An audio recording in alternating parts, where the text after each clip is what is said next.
Hello, everyone. Welcome back to the main event. You hear me, Daniel? And Aaron. And we have the final group preview, Group D, Aaron. I think we've saved the best to last. Personally, We've been building up to whoever this keeper is. yes, who is this goalkeeper? Is Because it? we've the whole time we've been like, why has anyone picked this goalkeeper? Why is anyone what 20% have picked this goalkeeper? Why would anyone do that? We are gonna. We are going to reveal all. I mean, it's probably obvious at this point who the Yes. goalkeeper Is it? Yes. Ramiro? Is it Schlager? Is it Suarez? Is it Trubin? Or is it Sommer? Comment below. Summer loving. Happens so fast. Yes, we're going straight to Cozy Joe's after this. Comment, see which one you think it is before we reveal all on the podcast. In the meantime, as well, if you think you already know, please don't forget to like and subscribe. I can never get this out. Like and subscribe to the main event, as well as Gallowgate Shots. Let's dive in before I butcher how to say subscribe all over again. It's just too much of a mouthful for me, Aaron. Don't judge. Okay. I can't do it. You try saying it really fast 10 times. I'm good. So, I think that this group is really interesting. I think that there's going to be not a clear-cut favorite. Yes. I disagree. I think there is a clear-cut favorite. I think there is an outstanding favorite in this group. It'd be interesting. Who we think? I think Inter are the outstanding team in this group. Yeah, Real Sociedad, I think, will cause an upset. I think Real Sociedad last season might have. All right, let's go into it. Should we start with Inter then? Let's start with Inter. Last year's finalists. Obviously got rid of Onana, brought in Sommer, who is everyone's goalkeeper. Yay! 4.5 million goalkeeper playing in front of a back three of Benjamin Pavard, Steven de Vrij, and Bastoni. Like, yes. 25% owned. Take my money. Yep, it just needs to be done. I think the fact that defense is solid. They had the most clean sheets last year. They've not conceded at all in the league. But it depends when you're watching this. And unfortunately, they've just lost to AC Milan. But DiMarco 5.5 and Dumfries 5.5, I think, are the standouts. Yes. This is just blatantly like the best team to try and get players out of. There's like, with every team, I've got like a list as long as my arm of, well, you maybe could have him, or you could maybe have him. There's like 5 players I actually want. If I could own them all, it would be good. I think there's actually 6 players that I want, because Bastoni is such a beast on this game at centre back. He's the same price as DiMarco and Dumfries at 5.5, but he will get player of the match awards. He might get assists from set pieces. Also, his distribution is good enough to get assists anyway.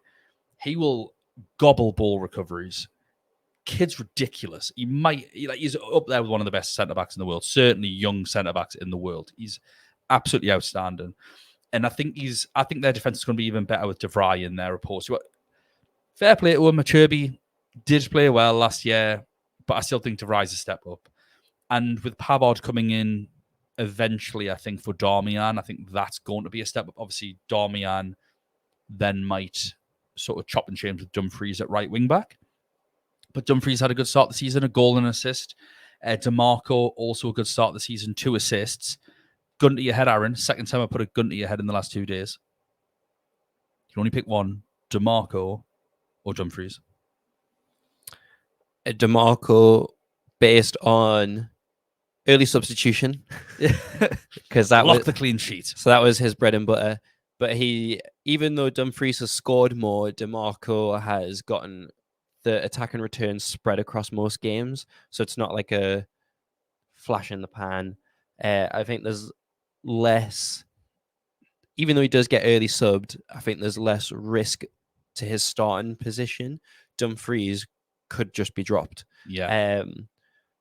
Because you've got Darmian, but also Pavard is good at that. Like, what if Darmian plays right centre back and then Pavard is the right wing back? Like, that's Yeah, also that's an true. option. That is actually true. Yeah. So,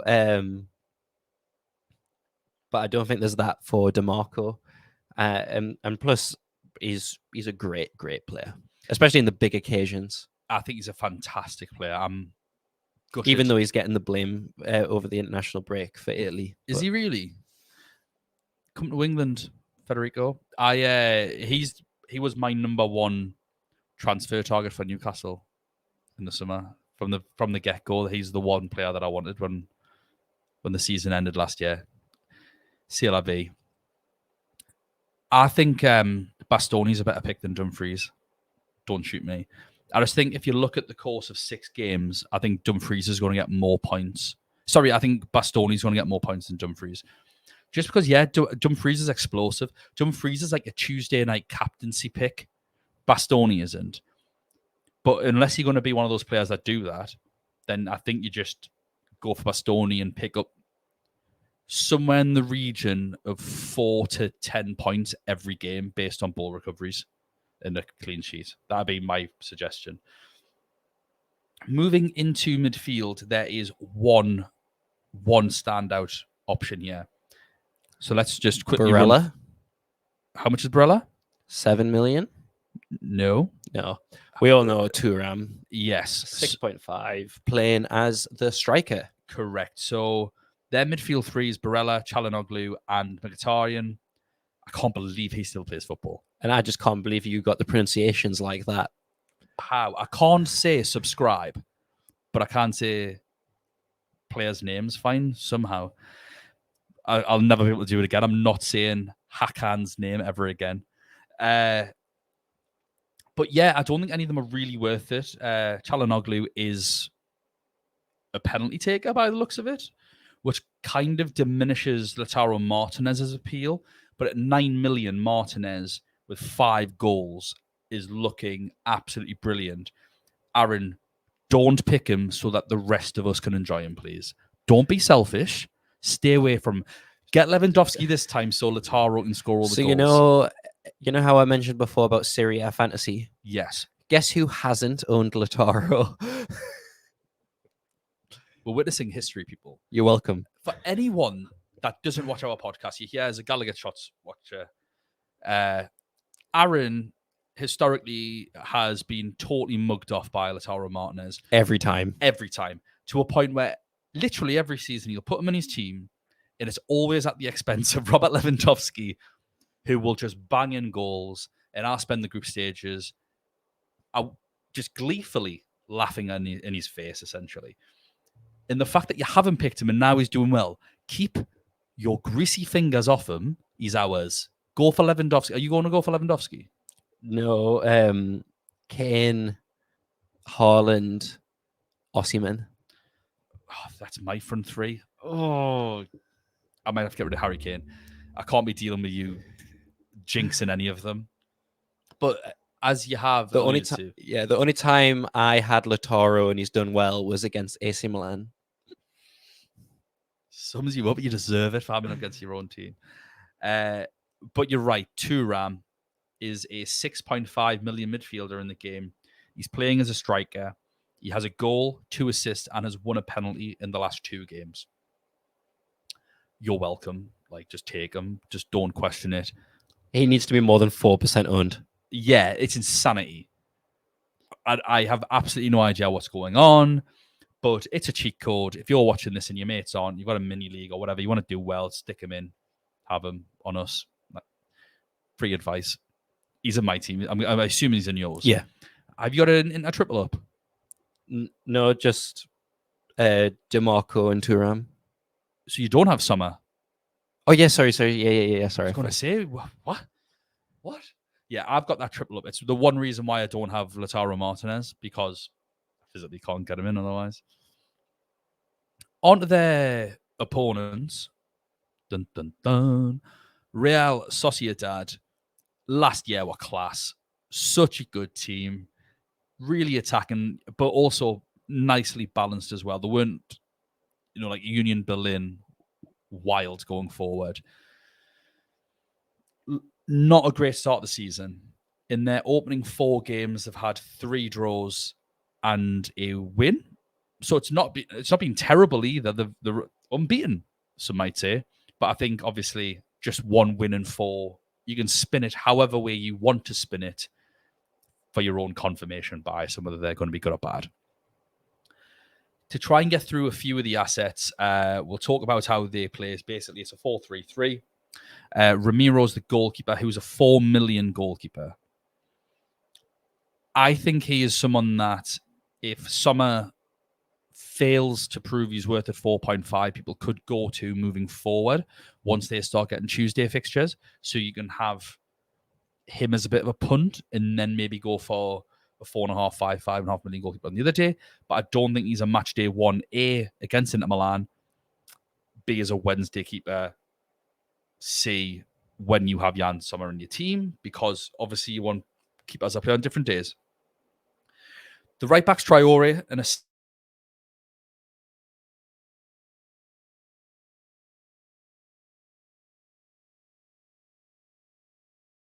spurred Kieran Tierney.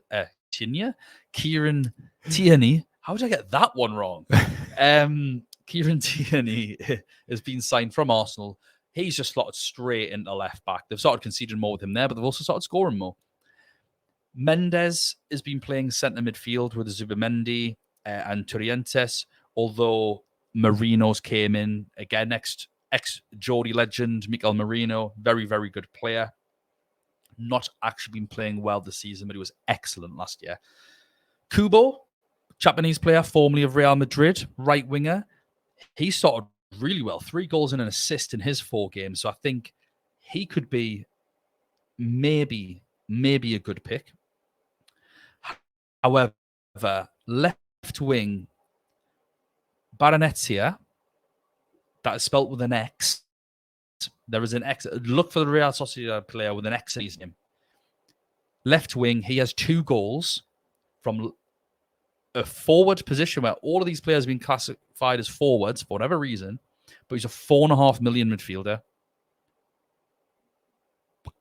I find it borderline egregious not having him in my team to make sure I've got money elsewhere when the game is just gifting me this Charles de Kettle every gen. Up front is Luna or Oyarzabal, who also can't play left wing, right wing. He's plays everywhere. But he only has an assist all season, so I don't know whether he's going to come back in. Aaron, any thoughts on Sociedad and their assets? I just think that we're writing them off. Like, I just feel like because they're pot 4, like they are just regarded as the weakest team in the group. There's only 4 players that have more than 0% like selected by Tierney, Marino, Ramiro, Kubo. Kubo is being the most owned, is 3%. And it just shows that like we don't really know a lot about them, but I think they could be a team that we target in later match days for a wild card, especially with the prices. I think they aren't the weakest team in the group. You think they are? No, I don't think they are. No, I think right. Salzburg are. Yeah. I think Real Sociedad will run Benfica to the wire. I think they're better. I think they'll beat Benfica. I think Benfica have individual class. Benfica have got some quality players. Like Angel Di Maria just doesn't age. So I think they'll find it difficult, but they could get second above Benfica. The issue is what Inter Milan first game, which is what I think people are going to try and stay clear of. I don't fully understand the picks other than the running theme that I know X player, therefore I'm going to choose that player. Tierney and Marino. Wild picks. They're very strange picks. I don't even know what Tierney's price is on the game. I imagine it's quite cheap. 5 million. If you have Kieran Tierney in your team, please comment below why. I'll respect why, whatever reason it is. I think it's sort of madness, personally. Kubo does look like a good pick. How much is he? Is he? But is he a forward. forward? Is he a forward? That's the problem. I was wondering. I was like, wait there a minute. This doesn't seem right. And that's the thing. Kubo and Baronetsia are both playing the same position essentially. Just one on the right, one on the left. One's a midfielder, one's a forward. So I'm not entirely sure where the midfielder's cheaper. Yeah, that's a no-brainer. I don't think he's as good as Kubo. I think Kubo's a better player. I think Kubo's a better asset, but you're not putting Kubo in your team because of all the other forwards that you've got available. Whereas with the midfielder, 4.5 million, I think once you start getting into Salzburg away and stuff like that, you really want to be looking at Sociedad players. And I think you could even have them for the Benfica double. There'd be a lot more juicy if the 3 and 4 were against Salzburg opposed to Benfica. But tell you when these will be good. Really, really good. 4 and 5. Maybe even 6. Because they've got Benfica at home, Salzburg at home, and then I think Inter Milan will be qualified and probably rotating / not bothered by that point. I think they'll be top of the group and done. Let's hope so. So that's probably when we're going to go for Sociedad. What do you think the score is going to be for Inter Milan versus Sociedad? I always end up talking myself into a corner, don't I? Like, I'm like, oh no, Real Sociedad, they'll do well. 7-0 Inter Milan. Low scoring. Let's go 0-0. I think because I'm gonna end up picking Lautaro and Inter are not gonna score. Please do. Please pick him because I'm not going to have him. I think it's going to be 1 or 2-0 Inter. Boring football from Inter. 1 or 2-0. Close shop, job done. Yeah. See you later. That's 2-ram goal, hopefully. Especially when you look at Inter last year, like with Benfica, because obviously they played them twice. Did the win 1-0 and 2-0 or something like that? It was just outrageously professional. Boring game. Lukaku scored in one of the games for them 1-0. Maybe I'm wrong about one of the games, but I'm sure Lukaku scored to make a 1-0 on one of the games. Inter 2-0. 2-0. And then the other match was 3-3. Okay, so I was definitely wrong about the second. But yeah, the first game was just an awful game of football. So I think Inter will do that sort of thing to Benfica. To Sociedad. I think they'll do that sort of thing to Benfica as well. Yeah. But specifically to Sociedad. We'll go on to the next game, Benfica versus Salzburg. Should we start with Salzburg? Just keep it fresh. Yeah. So with Salzburg, great start of the season. Won every game. 3-0, 2-0, 5-1, 2-1, 2-0. Try and fly through the players, so I'm not boring you all to death. Schlager's the goalkeeper, or Schalger even.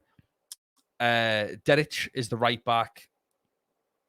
They rotate centre-backs between Soyer, Baiju, Pavlovic. However, Pavlovic has played every single game at left-sided centre-back. Again, massive rotation at left-back. I'm not even going to bother telling you. Duat's the holding midfielder. Bidstrup plays as a central midfielder. They then rotate again, but Kiergaard seems to be playing every game. It's just whether he's playing at left back or centre mid. So you'll still get minutes out of him. And then moving forward, Gluck has been the central attacking midfielder for the last 3 games, Forsen for the 2 before that.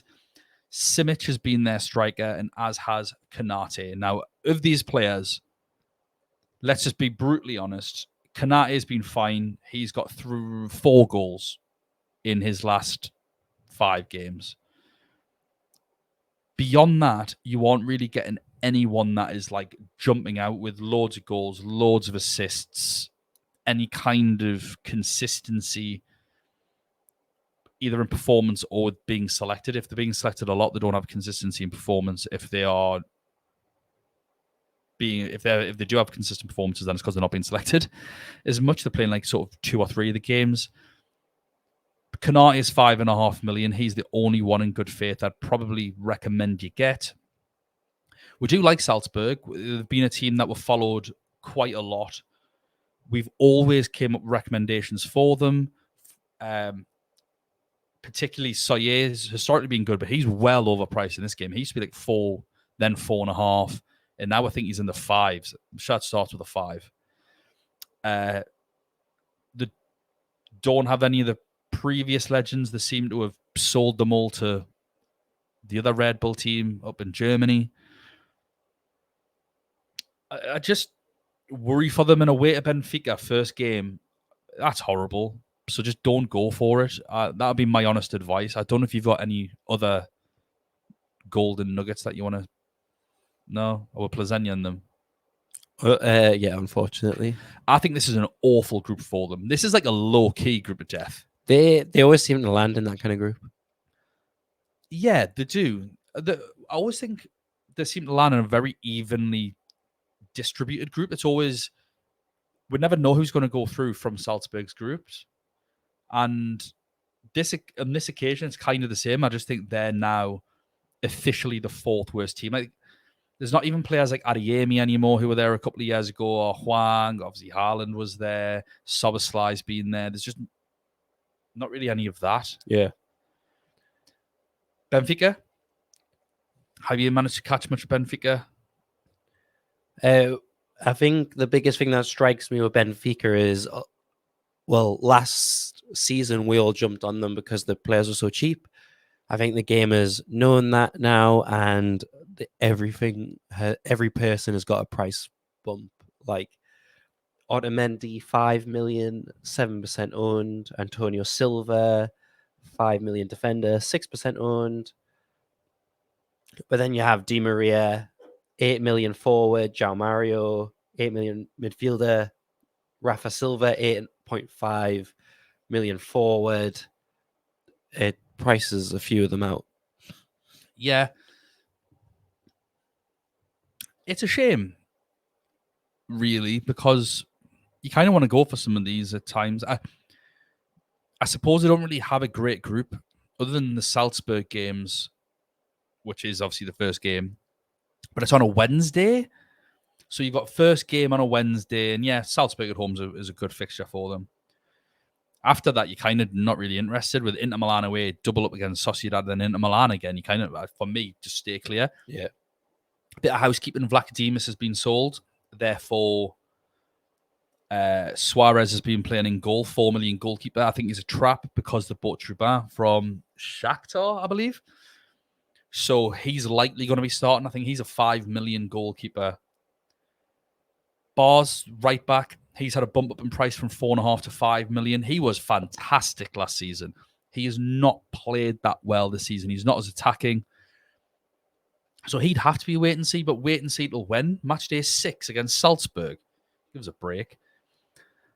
Silva and Otamendi, both very good players, very good at ball recovery. Silva with a couple of assists last year, I think he got in the group stages.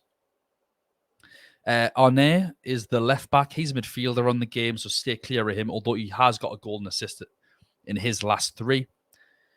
The player with the double pivot, Neves and Koku, have been the 2 that have been playing. So anyone that's looking at Fiorentino, who I think was 4.5 million last year as well, I probably wouldn't go for him. He's played once this season and he was very bad in a 3-2 win.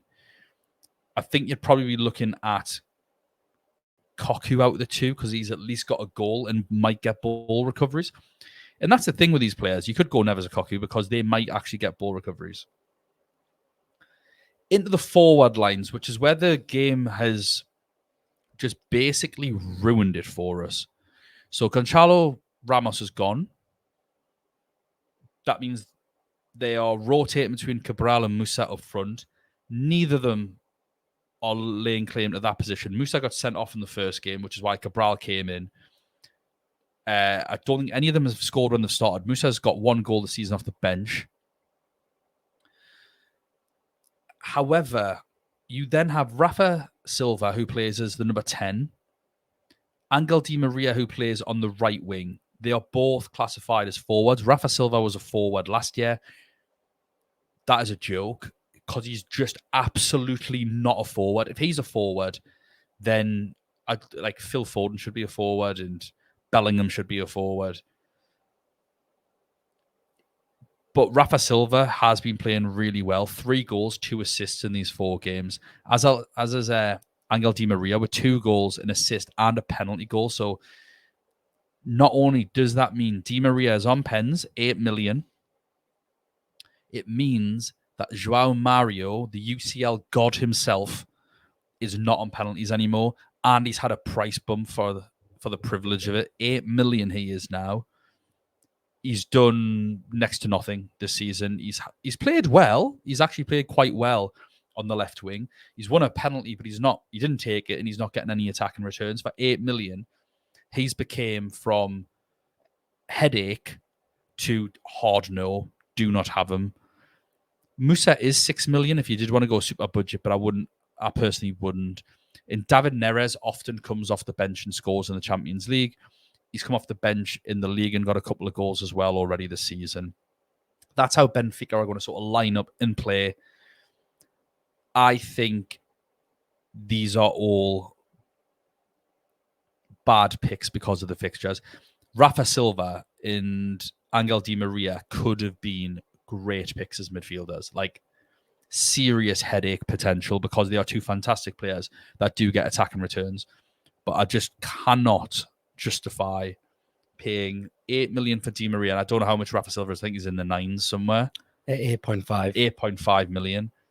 With the plethora of forward options that we've got, like premium forwards, outside of match day 1 when they're at home to Salzburg, because every game after that isn't very easy. Yeah, I think Benfica, obviously at home, are a lot stronger, but I don't think, I mean, the percentages show that the odd team will have them as a bit of a punt, a little bit of excitement, different from the norm. But yeah. What's the score going to be for the first game, Benfica Salzburg? Salzburg always score. Okay. 3-2 Benfica. I think it'll be 3-1 Benfica. A comfortable 3-1. We didn't do it on the previous podcast because we forgot. But what are the positions for this group going to be? I do have Inter top, but Real Sociedad, then Benfica, then Salzburg. I'm going to go Inter top, Benfica second, just to disagree with you. Real Sociedad third, and then, Salzburg last. I also think this could be one of those where like Benfica away at Sociedad could draw, but I think Benfica at home to Sociedad win, and then all the other results will be the same. That's kind of that sort of vibe. So it'll just be like a sort of a couple of points swing just because of that one game. Could be wrong. I'd like to see Real Sociedad go through. I just think they're a really entertaining team. That's it, Aaron, isn't it? We've done it. We've done it after another year. How many? A lot of hours. 8 hours or something like that. If you've been along for this journey as much as we have, watch them all. Thank you so much. Even if you just watch 10 minutes of one of them, thank you so much. We really, really do appreciate it. In terms of moving forward from now on, I'll be in Milan for the start of the Champions League, so I'll not be doing anything personally. I don't think you are either. If you follow Fantasy Football Community, my team reveals normally on there Lewis at FPL Reaction. Give him a follow if you're playing this game because he's a joke at the game. So we'll be doing some live reactions then. I'll be jumping on the UCL Fantasy podcast on Spotify with Ed and Lewis. We're recording that tomorrow, recording 2 episodes. So they'll be out probably, I imagine, on Friday and Saturday or something like that. So feel free to give those a listen as well. We'll be back once I'm back with some kind of review. Now, we historically live streamed the reviews on a Wednesday. I'm probably not going to be bothered because I get back on Wednesday. We'll just kind of see. So we'll just see how that one goes. Obviously, in a couple of weeks, we'll be back either way with a match day preview for 2. In terms of chip strategy, do you know what you're doing yet? No. I'm doing limitless. sorry. Yeah. No. I'm doing limitless in 2, and I've got no idea when I'm wildcarding. I'm tempted to wild card. So what I'm leaning towards at the moment, totally Maverick. This isn't you. Wild card match day 4. Okay. Limitless later in the tournament. But mind you, you're not watching this channel for my tips. Speechless. Absolutely speechless. I want to get my limitless out the way. I hate that chip. It never says. I've tried using it early. Actually, I've never really used it that early. I've always used it middle or late, and it just goes wrong. So I'm gonna. Who knows? It's probably not the best time for me to go Maverick when I'm having to write like expert, like yes, exactly. articles. Aaron also does the expert articles, and yeah, don't listen to that guy at all. Do the opposite. Yeah, whatever Aaron does, that's your benefit here. Like, yeah, whatever Aaron does, do the opposite, and you will be absolutely fine in this game. Please don't forget to subscribe to our channel. We are the main event. I think you do have to search for main event Champions League, otherwise you'll get some like indie wrestling film set in Mexico, like child wrestling movie. So type in Champions League at the end of it. Is that not just my last live stream? It might. You're a lot more tanned in that film, I'll say that. If you can also subscribe, follow Gallowgate Shots as well on Twitter and on YouTube if you're not already. We will see you in the future. And just thanks again, everyone, for listening to us ramble on for hours and hours like crazy madmen. Bye now.